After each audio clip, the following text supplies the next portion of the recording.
Magandang umaga po sa ating lahat. Narito ang ating weather update para sa araw ng Huwebes, March 5, 2026. Meron pa rin dalawang weather system na nakakaapekto dito sa ating bansa.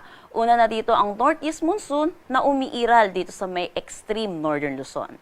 Pangalawa ang easterlies or yung mainit at malinsangan na hangin na nanggagaling sa dagat Pasipiko na umiiral naman dito sa nalalabing bahagi ng ating bansa.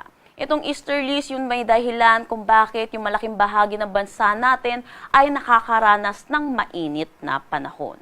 Wala naman tayong minomonitor na anumang bagyo or low pressure area sa loob at labas ng ating Philippine Area of Responsibility.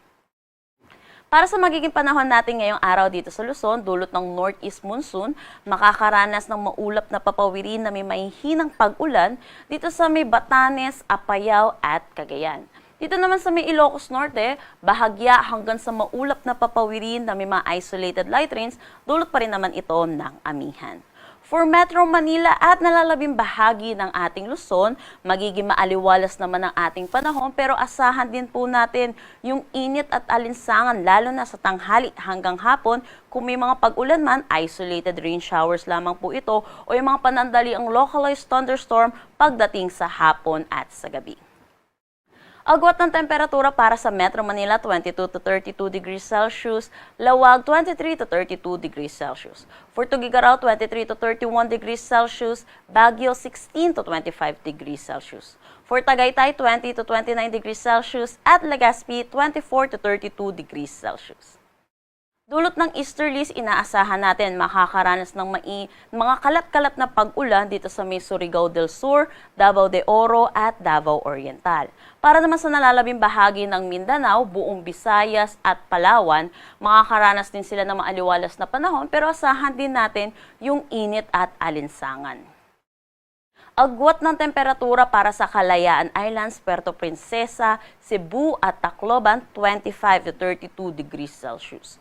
For Iloilo, 26 to 32 degrees Celsius, Cagayan de Oro, 24 to 31 degrees Celsius, Zamboanga, 25 to 33 degrees Celsius, at Davao, 24 to 33 degrees Celsius.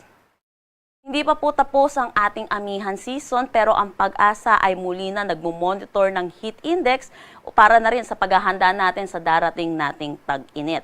Ang heat index po, ito yung init na nararamdaman ng ating katawan. Hindi po ito yung aktual na temperatura. Ang heat index ay yung pinagsamang temperatura pati na rin halumigmig or humidity.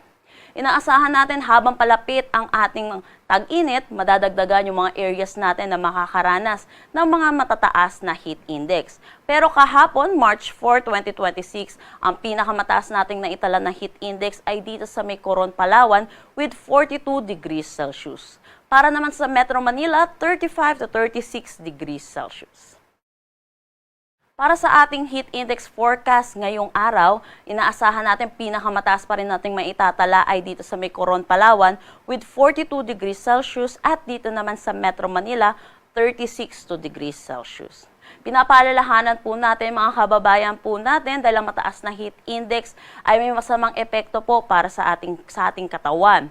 So yung mga kababayan po natin ay nire-remind po natin kung maaari, huwag po tayong lumabas na tanghali o kaya ng hapon. Kung lalabas man po tayo, magdala tayo ng pananggalang sa init, katulad na ng payong at magsuot tayo ng mga light-colored shirts. Ugaliin din po natin uminom ng maraming tubig.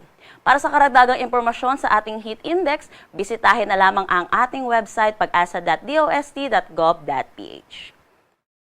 Wala naman tayong nakataas na anumang gale warning sa anumang seaboards ng ating bansa. Ang sunrise mamaya ay 6:11 a.m. at ang sunset mamaya ay 6:05 p.m.